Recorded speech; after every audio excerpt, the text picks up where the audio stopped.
equations.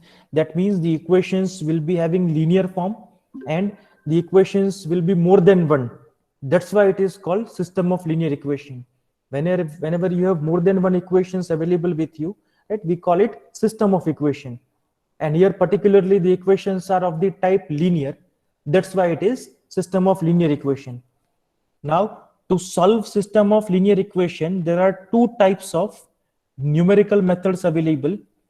First type is exact methods and second type is iterative method.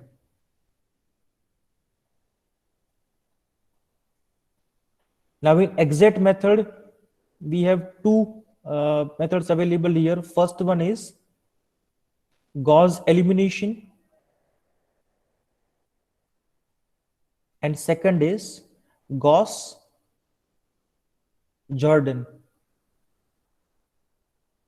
And for iterative methods, again, we have two options available with us. First one is Gauss-Jacobi and second is Gauss-Seidel. And so as you can see, Gauss has a lot of contribution in developing these methods. All four methods, the Gauss has contribution in that.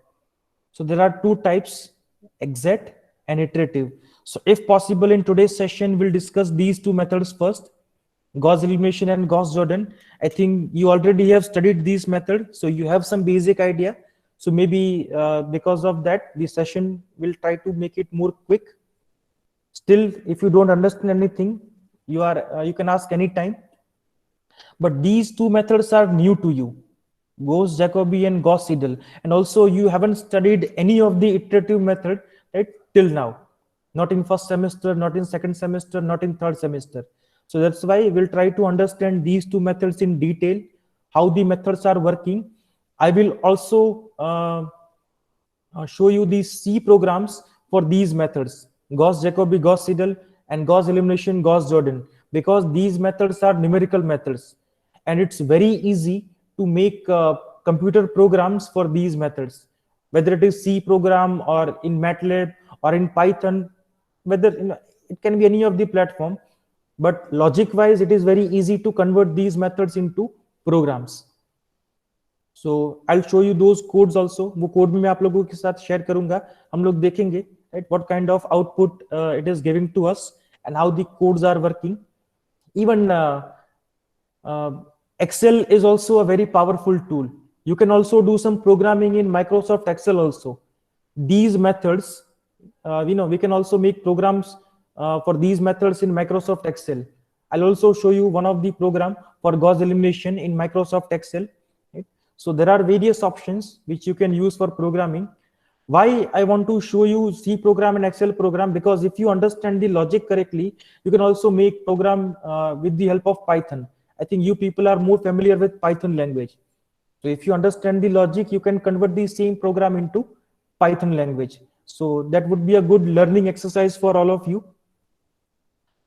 And as far as data science and machine learning is concerned, right, these two methods, Gauss-Jacobi and Gauss-Seidel, they are more important and more useful for us. Right?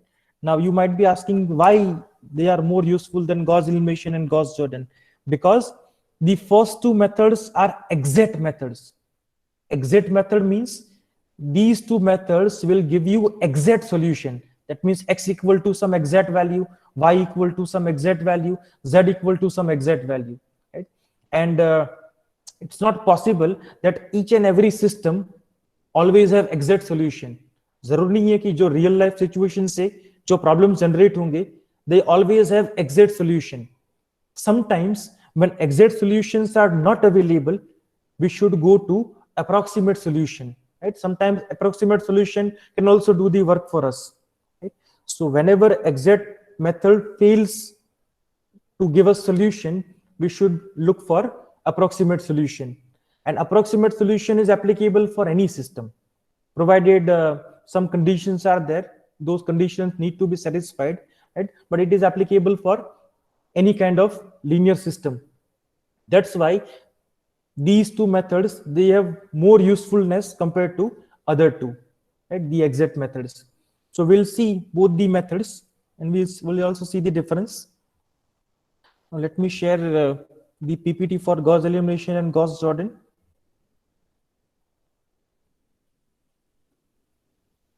Yeah, is the PPT visible?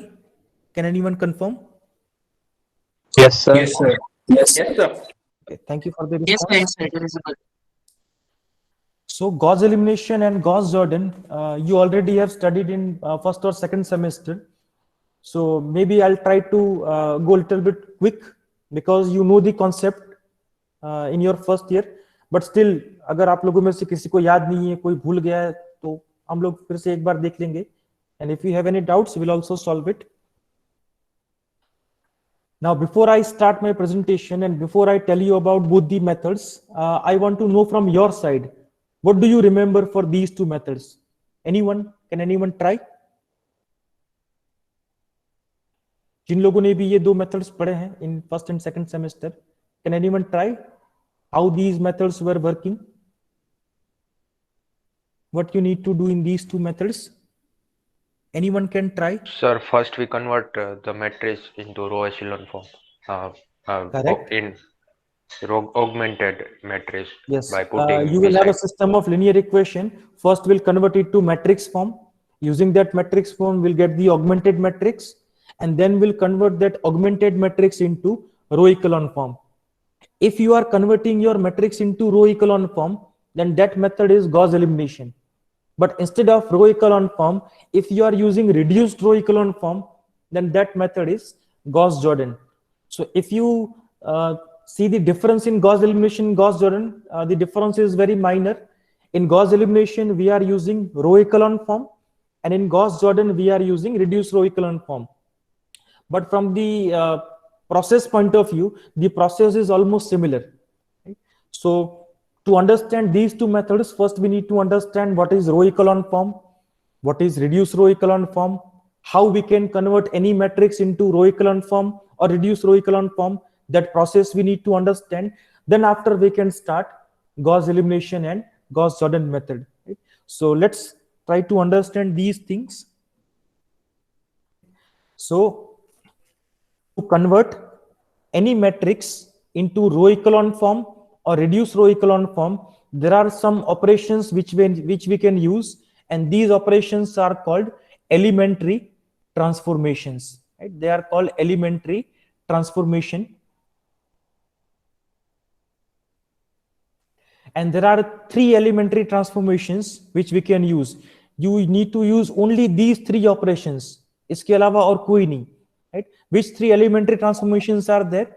First one, the interchange of any two rows. That means you can interchange any two rows of your augmented matrix.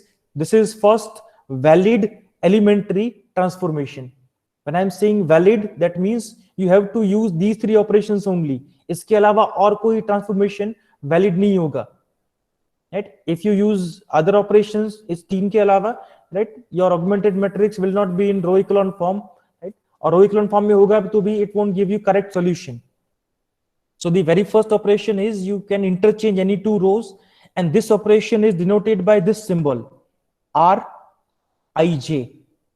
In some of the books, they are also using this Ri, then a two-sided arrow, and Rj. That means you are interchanging ith row and jth row. When I'm writing R12, that means I'm interchanging first and second row. If I'm writing R23, then I'm interchanging second and third row. Right? Because when we are solving examples, it's not possible to write everything in words. That's why we are using symbols here. So this is the symbol for first operation, for interchanging the rows. So this is the first symbol which we need to remember, Rij. Then second operation, we can multiply every element of a row by a non-zero number. Right? For example, if I have a matrix like this, 1, 2, 3, 4, 5, 6, 7, 8, 9, right? And if I'm multiplying second row with 2, then I need to write it 2 times R2. So जब मैं लिखता हूं 2 times R2, that means I need to multiply the second row with 2. So I need to multiply each and every element of row 2. That means 4 into 2, this element will change to 8. 5 into 2, this element will change to 10. And 6 into 2, this element will change to 12. And one more thing you need to remember, whatever number you are multiplying to your row, that number has to be non-zero. You cannot multiply with 0, because otherwise your whole row will be 0 row, right? That's not a valid operation. You have to multiply with a non-zero number, and this operation is denoted by this notation k times ri. K is your non-zero scalar by which you are multiplying, and ri represents the number of row, whether it is r1 or r2 or r3. This is the notation. So this is your second valid operation, that you can multiply any row with a non-zero scalar. And third operation is you can multiply any row with a non-zero scalar, and that multiplied row you can add to any other row. That means ri plus k times rj. That means the addition or and subtraction of rows is possible. You can add 2 rows, you can subtract 2 rows, even you can multiply by a non-zero scalar and then you can add it to another row. That is also possible, right? And notation for this elementary transformation is ri plus k times rj. So first you multiply your rj with k, and then you add this multiplication values with the row ri. So this is the third valid elementary transformation, which is denoted by ri plus krj, right? So these three are elementary transformations which we can use to convert any matrix into either row echelon form or reduced row echelon form. So कैसे convert करना है, उसका answer ये है. Now the next question is what is row equivalent form. Row equivalent form क्या है? Let's see. These are the conditions for row echelon form. So what are the conditions here? The first condition is every zero row of the matrix A occurs below a non-zero row. That means if there are zero rows present in your matrix, it has to be at the bottom. वो always कहां पर होनी चाहिए? Bottom पे. मतलब सारे non zero rows जो हैं they should be above the zero rows. This is the first condition. Then second, the first non zero number from the left, the first non zero number from the left of a non zero row is always 1, and this one is called leading one, right? For every non-zero row. That means this second condition is applicable only for non-zero rows. तो non-zero row में left hand side से जो पहला element होगा वो always क्या होना चाहिए? 1, and that one is called leading one. And the last condition is for each non-zero row the leading one appears to the right and below any leading one in the preceding row. किसी भी non zero रो में जो leading one है वो उसके ऊपर के leading one से राइट हैंड साइड और नीचे की ओर होना चाहिए, right? Now let's try to understand these three conditions by example.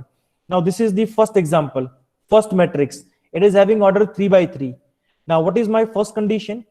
that every zero row must be at the bottom. So as you can see we have only one zero row here and it is at the bottom, right?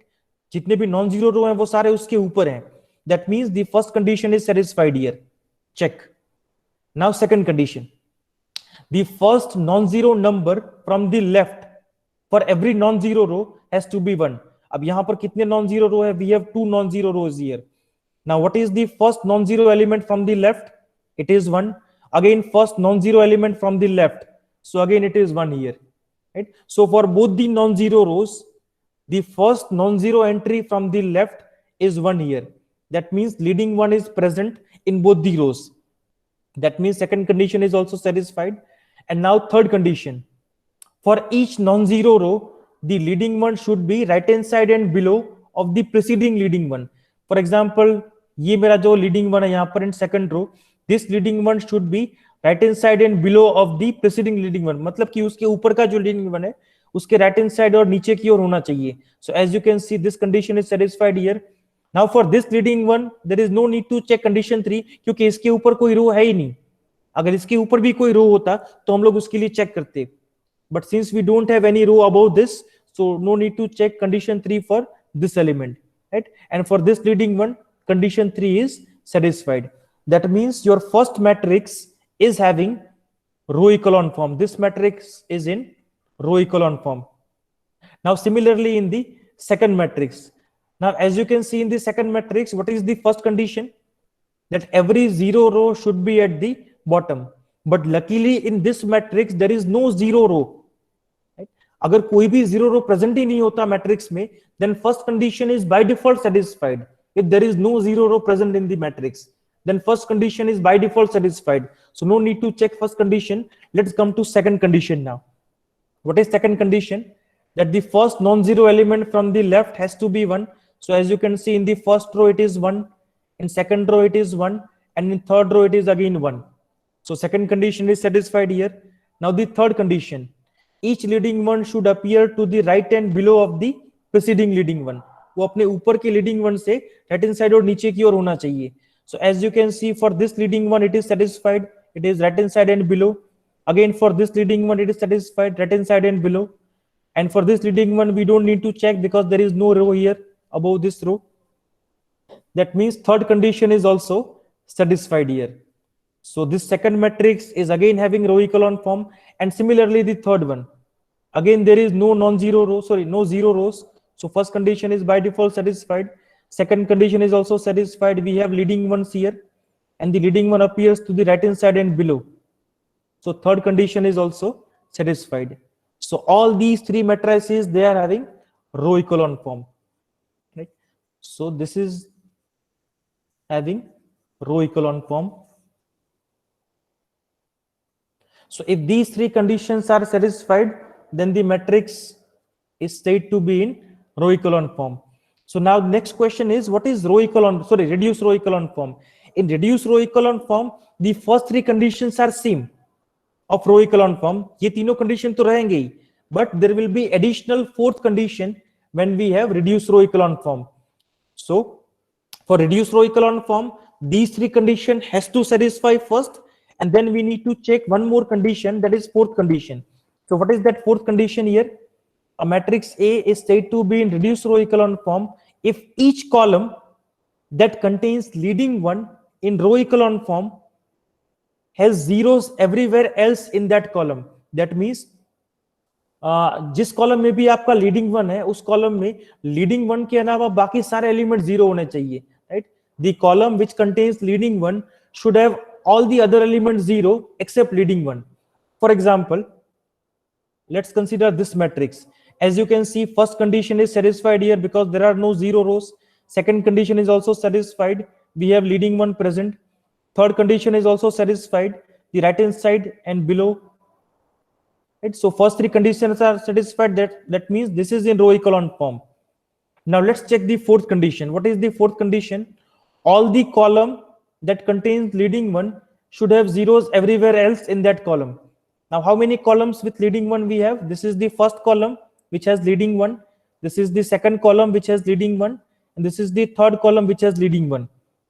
As you can see in the first column, except leading one, all the other elements are zero. Leading one के अलावा बाकी सारे elements क्या है? Zero. Similarly, in the second column, except leading one, the remaining elements are zero, and here except leading one, the remaining elements are zero.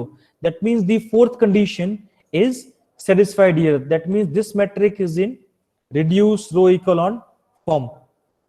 Similarly, for the third matrix, the first condition is satisfied, second condition is also satisfied, third condition is satisfied, and as you can see in the first column, except this leading one, remaining entries are zero. Here also, except leading one, remaining entries are zero. And for the third column, except leading one, the remaining entries are zero. Now you might be wondering, these entries are not zero. ये तो zero नहीं है, but यहाँ पर कोई leading one भी तो नहीं है ना? ये condition सिर्फ किसके लिए eligible होता है? ऐसे columns में जहाँ पर leading one हो. So this fourth condition is applicable only to those columns which have leading ones. So this condition is not applicable to this column. So we are not going to check it for last column. Right? That means the fourth condition is satisfied here for first three columns. So this matrix is also in reduced row echelon form. And similarly for this matrix, the zero rows are at the bottom. So first condition satisfied, leading ones are present. So second condition is satisfied, right hand side and below. So third condition is satisfied, and these two columns have leading one. So we just need to check fourth condition for these two columns only. So as you can see, in second column, except leading one, remaining entries are 0. And in this column also, except leading one, the remaining entries are 0. So fourth condition is satisfied here. That means this is also in reduced row echelon form. Now you might be wondering, चलो ये last के तीन matrix तो ठीक है. What about first one? Why I have given zero matrix here in reduced row echelon form, right? So remember this thing: a zero matrix is always in reduced row echelon form. Now you might be wondering, how is it possible, right? You remember your condition. What was the first condition? That every zero row should be at the bottom. But in case of zero matrix, every row is zero row. So there is nothing like bottom or top, right? So the first condition is by default satisfied. Second condition is applicable only for non-zero rows. Leading one हम लोग किसमें check करते हैं? Non-zero row में. But since we don't have any non-zero rows here, so second condition is by default satisfied. It is not applicable for zero matrix. Similarly, the third condition is also applicable for non-zero rows. But in zero matrix, we don't have any non-zero rows. So third condition is also by default satisfied. And same thing for fourth condition. Fourth condition is also by default satisfied because it is only applicable with the columns having leading ones. But in zero matrix, we don't have any column having leading one. So the remaining three conditions are by default satisfied. That's why zero matrix is always in reduced row echelon form. Remember this thing, this can be useful in MCQs, right? Zero matrix is always in reduced row echelon form, right? So these are the conditions for row echelon form and reduced row echelon form. Now, before I move further, is there any doubt in row echelon form or reduced row echelon form? Anyone? Then please ask. Otherwise, we can move further. Sir, can you give me a difference between reduced row equilibrium and row equilibrium, sir? See, reduced row echelon form is already in row echelon form. See, reduced row echelon form has four conditions: condition 1, 2, 3, and 4. If these four conditions are satisfied, it is in reduced row echelon form. But this reduced row echelon form contains first three conditions of row echelon form. So the reduced row echelon form is already in row echelon form, but having an additional condition.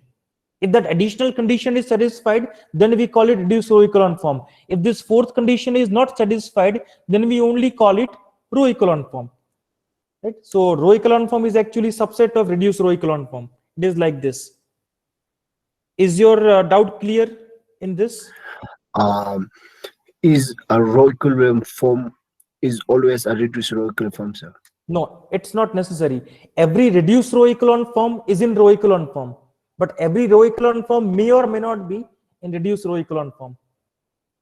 So the other part is true. Every reduced row echelon form is in row echelon form, because if your matrix is in reduced row echelon form, it satisfies all four conditions. So first three are by default satisfied. Right? So if reduced row echelon form is there, row echelon form is by default there. But if it is in row echelon form, it may or may not be having reduced row echelon form. So this is the case. Is it clear now? Yes, sir. Yes, sir. It's clear now. Right. So now let's move to system of linear equation. Right. So now when you are solving a system of linear equation, maybe in data science or machine learning, those systems will be very large systems. Right. It won't be having just 3 equations or 4 equations. Right. They will be very large system. And these methods, Gauss elimination, Gauss Jordan, Gauss Jacobi, Gauss Seidel, these methods are suitable for large systems. Right? It is suitable for any number of equations. So if you have a system of linear equation having n equations and n variables, then your system will look like this. Your first equation is given by this: a11x1, a12x2, a13x3 up to a1n xn is equal to b1. Similarly, the second equation, then third equation, fourth equation up to this last equation is your nth equation. So we have n equations and n variables here. These x1, x2 up to xn, they are core variables or unknowns which we want to find. That they are your solutions. This a11, a12 up to ann, these are called coefficients of your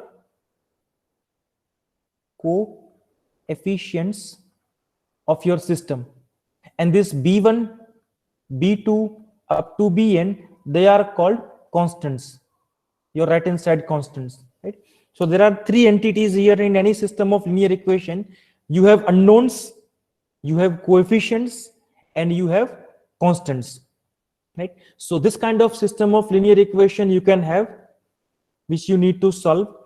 But in order to solve this system of linear equation by Gauss elimination or Gauss-Jordan, or maybe by Gauss-Jacobi or Gauss-Seidel, first we need to convert this system into matrix form, because then only these methods will be applicable. So how we can convert this system into matrix form? Right? This is the matrix form of system of linear equation. There will be three matrices here. First one, it is denoted by A. This is your A, which is called coefficient matrix.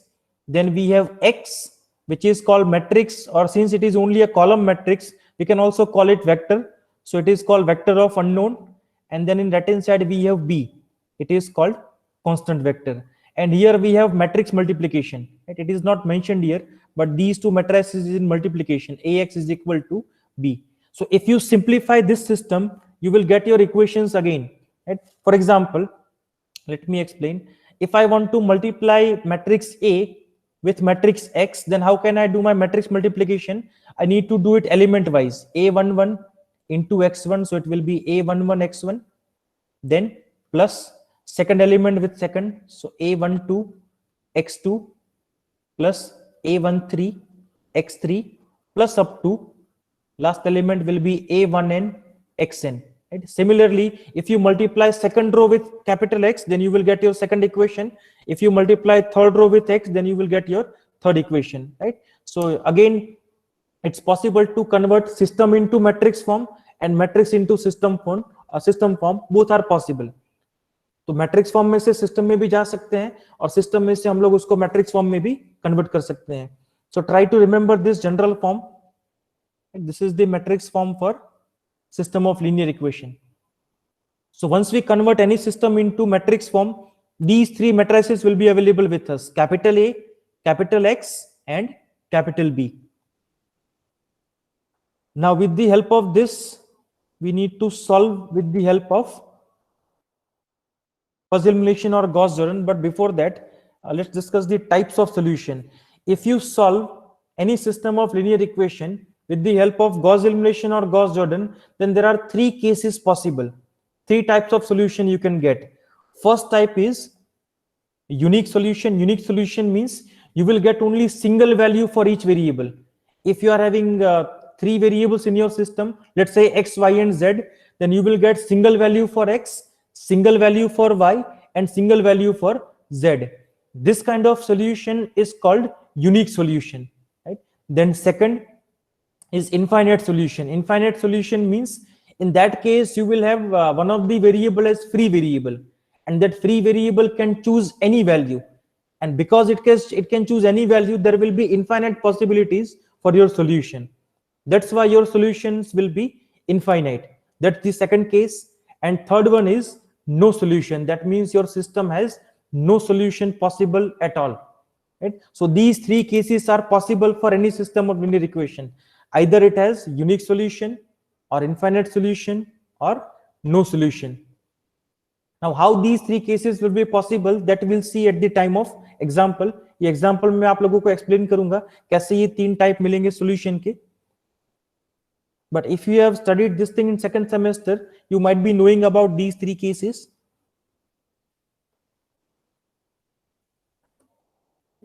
And this is the logic of Gauss elimination and Gauss-Jordan method. If you want to solve your system with Gauss elimination, then you need to convert your matrix into row echelon form. But if you are solving it by Gauss-Jordan, then you need to go with reduced row echelon form. So remember this thing: row echelon form for Gauss elimination and reduced row echelon form for Gauss-Jordan. Now let's try to understand by example.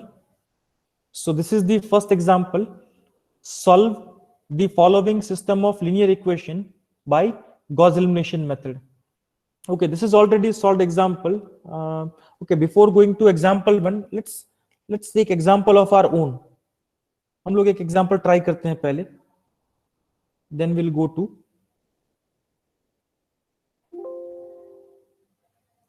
this first example. Let me take a blank slide.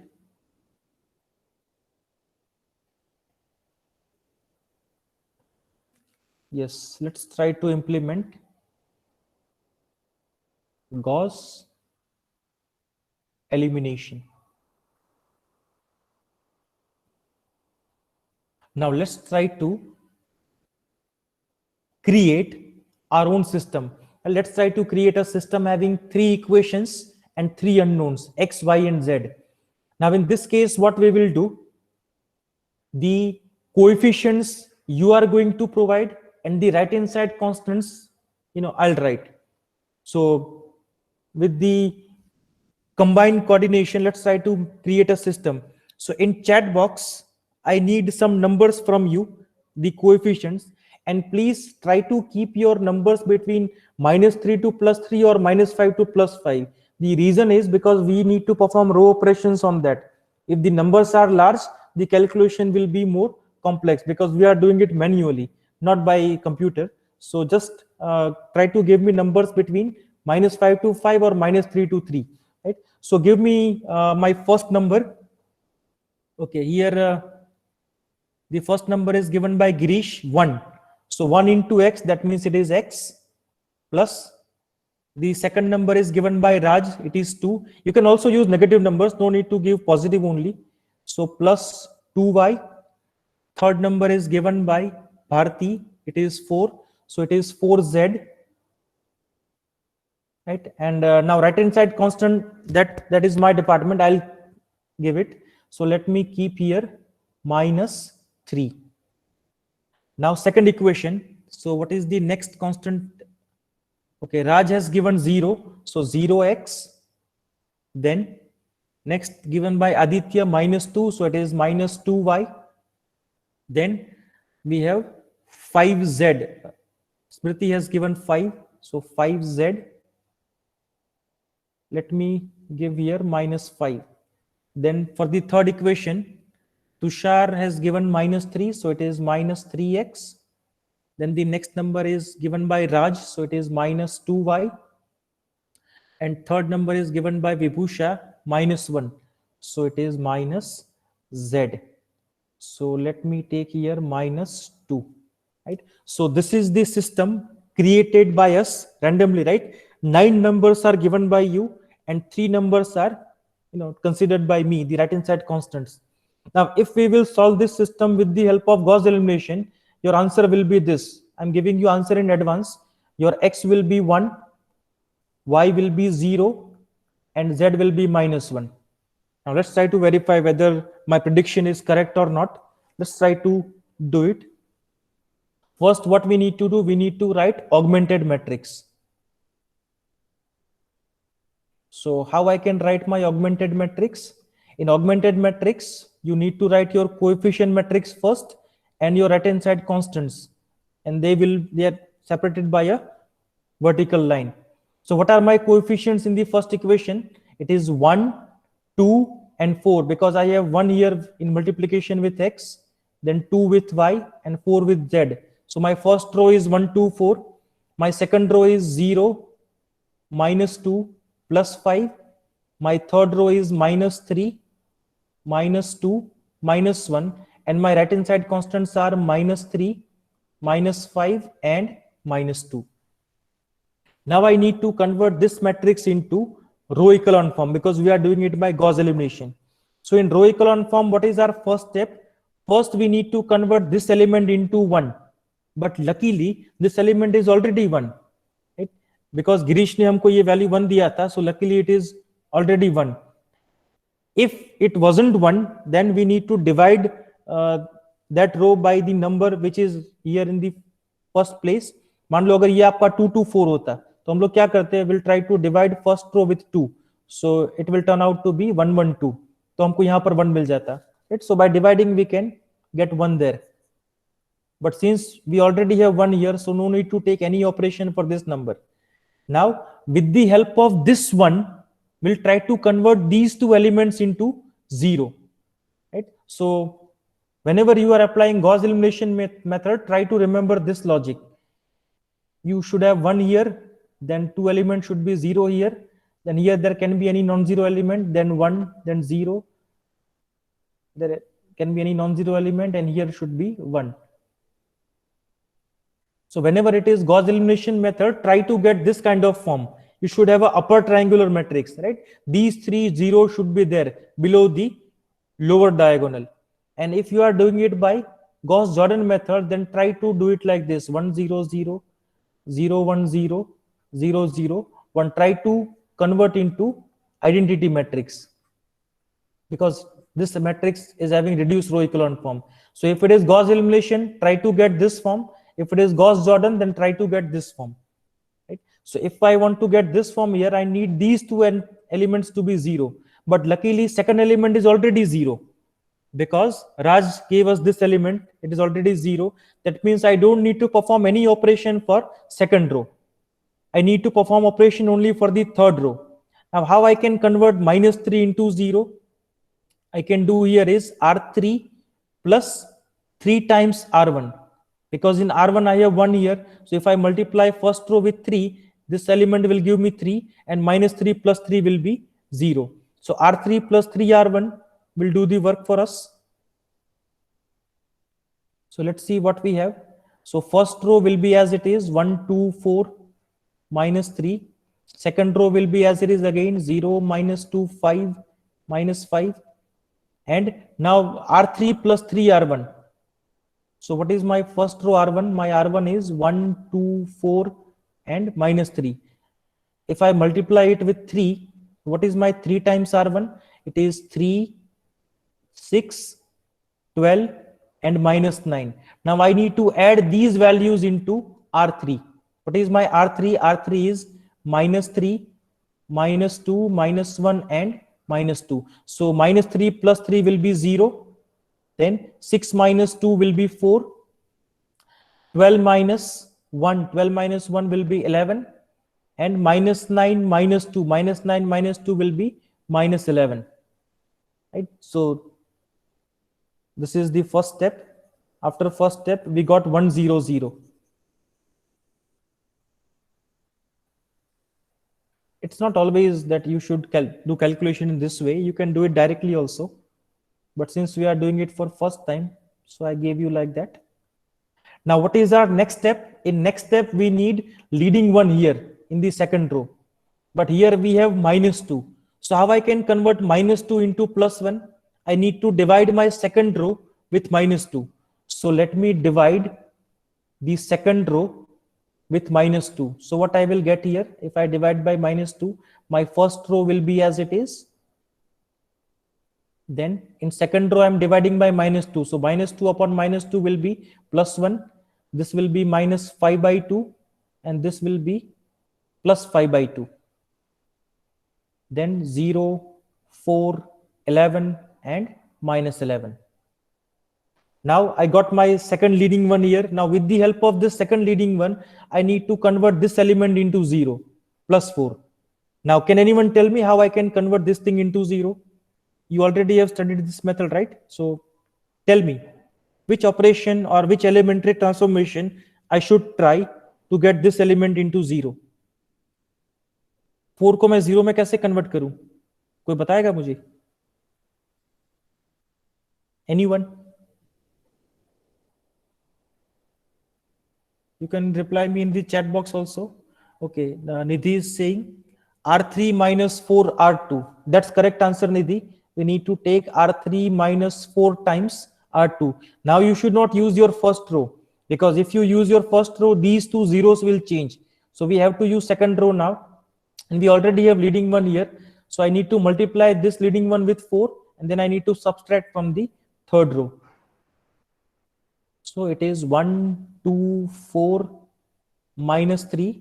Second row will be as it is, 0, 1, minus 5 by 2 plus 5 by 2. And then I have 0. Now plus 4 minus 4 will be 0 here. Now what number I will have here? I already have 11. And what I'm subtracting minus 4 times the value of R2. What is value of R2? It is minus 5 by 2. So it is minus minus plus. It is 11 plus. This 2 will get cancelled. So 5 2s are 10. 11 plus 10. So 11 plus 10 will be 21. So I have plus 21 here. And similarly, for the constant, I have minus 11 here. And I'm subtracting minus 4 times R2. R2 is 5 by 2. So 2 2s are 4, 5 2s are 10. So I have minus 11 minus 10. So this value will be minus 21. So it is minus 21 here.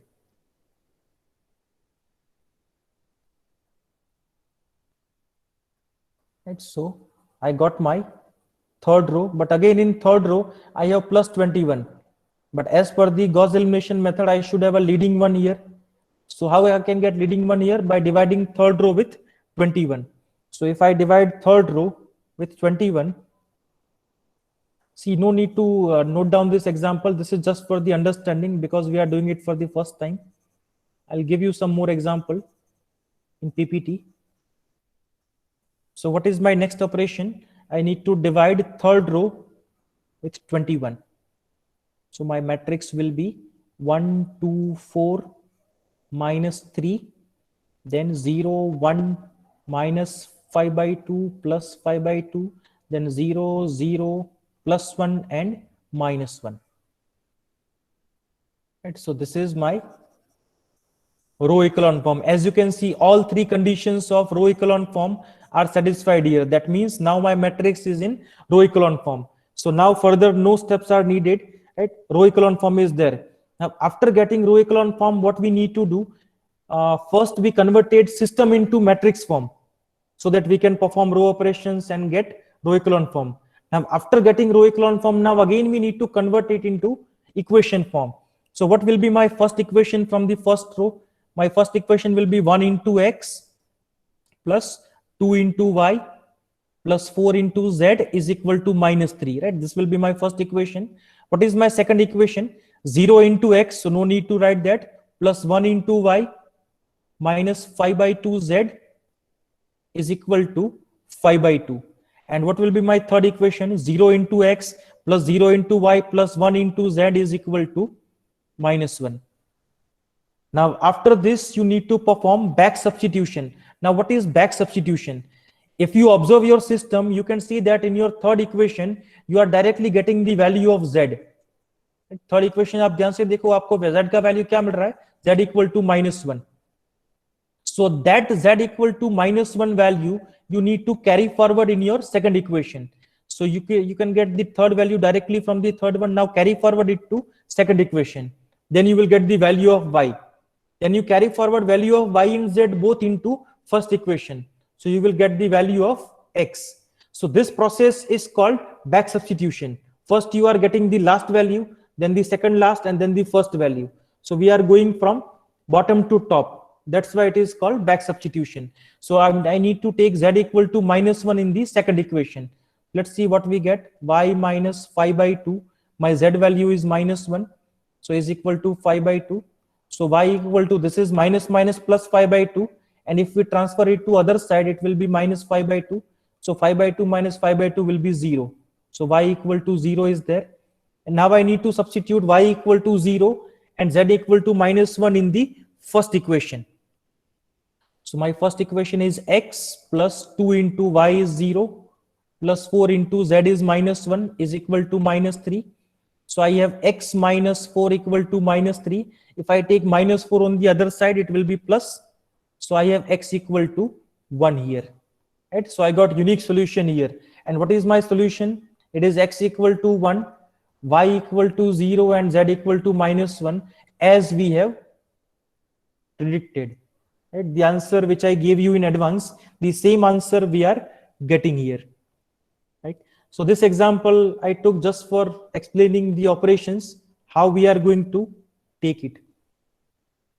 So in this example, is there any doubt regarding any of the operation, how we did it, how we got this solution? Any doubt from anyone? Okay, good. Which solution is said to be, sir? Sorry? Which solution is said to be, sir? Unique solution, infinite solution, Yeah. or no solution, sir? This is called unique solution. Why it is called unique solution? Because we got single value for x, single value for y, and single value for z. That's why it is called unique solution. I will also explain you the infinite solution and no solution case. Once we'll solve more examples of this. Oh, okay, sir. Right. So this first example I have explained you with the help of whiteboard because I needed to explain you how the operations or transformations you need to take. After this, all the other examples will consider in PPT where operations are there, calculation is also there. So, our work will be comparatively fast. Right? So once you understand your operations very well, it would be easy to understand the examples also. Right? So I think the time is also about to finish. So we'll keep our sessions till this point. Meanwhile, Nidhi is asking, how do you know answer before solving? Well, that's the magic trick, Nidhi. It was a random system created by both of us. You gave some numbers, I gave some number, and then I got the answer in advance. It's a magic trick. I'll tell you about this magic trick in next session, Nidhi. Please remind me in the next session. Okay, sir. We are eager to know that magic trick, sir. Well, there is nothing like magic. Obviously, it's a mathematical trick, but I'll tell you about that. Okay, sir. Thank you, sir. Yeah, there is nothing like magic. Okay, sir. Thank you for advance, sir. In advance, sir. So before we wind up this session, I need to take your attendance first. So I don't have your class list with me. So what we can do, you can give me your number in the chat box. So I'll note it down and I'll take your attendance from that. So everybody who is present in this session, right, please write your enrollment number in the chat box. Let's stop recording first.